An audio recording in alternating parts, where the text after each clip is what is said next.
How to replace this spoiler with an EOS. We'll go through it kind of quick. I'll make the edits, try to make it as simple as possible. But the first thing you're going to want to do is go ahead and remove the bottom lining piece of the trunk there. So you'll pop it off right here. This comes out. I'll show you in a second. I'll pop it out like that.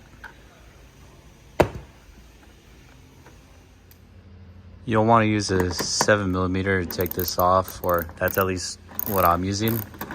Then it just comes out, pops out, pull it out. This piece slides off real easy. Just pry from underneath here and then pull back. It'll just come off like that. And then I couldn't use two hands, unfortunately, but to pry these off, they're metal clips and it'll come off with light force. I use two hands, so just make sure you're careful. In each corner you kind of do it.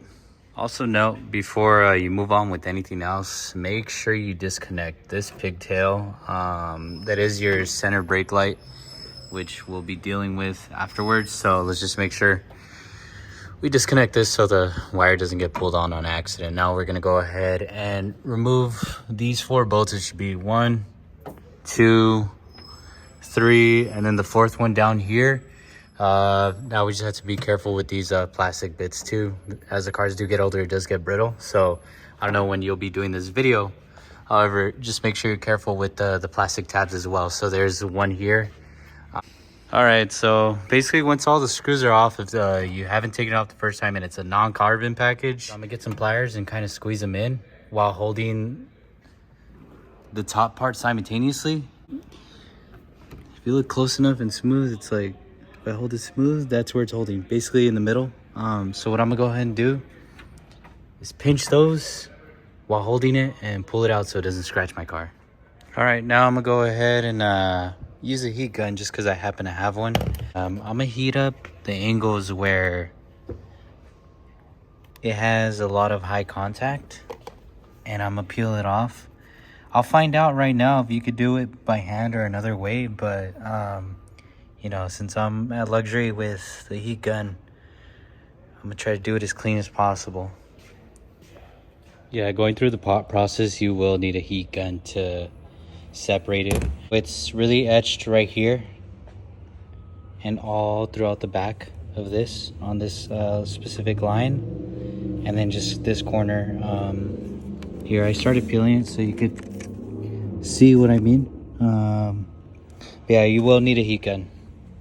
Now, depending on who put this together, it could be easy or hard. Like they forgot to peel that 3M side off, so it was a little easier to peel. Definitely a pain, I'd say. I pried it for the most part. And I got this cheap little, well, it was actually $6 on Amazon to kind of slice my way through. Pried it with the flathead as I started cutting through. Definitely helped. So let's see what's next, because I think I need a drill, not 100% sure.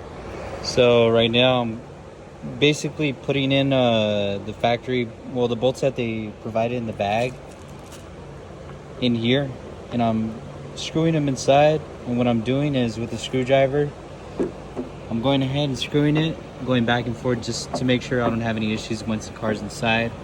As well, I'm upgrading the bolts. Did some online research. They recommend going a couple sizes up, so I went with this and a hex size. So this is the part number as well as the dimensions if you want to order it online or your own place. I got these at my local AutoZone. So now we went ahead and drilled holes. I try to get them as centered as possible. That's the only thing I do recommend. The ones on the carbon fiber though were not as centered, so you'll see some are as close as they could. You know, it's carbon fiber, third party. So that's the only thing I just recommend trying to drill as straight as possible and then add an extra little length. All right, so now I basically put in some washers with the long bolts, and I put 2 test ones to kind of hold it in while I get the other ones that aren't as aligned good. That way I could continue to try to align it and do the best that I can. So like this one's gonna give me trouble. It's gonna go in at an angle. It is what it is.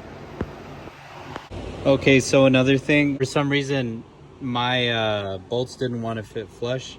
So what I did was I got about 4 washers each. I had larger ones and I put the small one in front just to make sure it's tight good and that they're pretty tight enough so that they don't move when I'm hitting it. I gotta go ahead and tighten that one, but as you can see there, I'm moving it pretty hard with my hand and it's not moving around. This one took a couple more washers because that one was the unaligned one. This one didn't take any, but basically I aligned it to where it needed washers and it went hand tight just to make sure the carbon fiber trunk stayed well.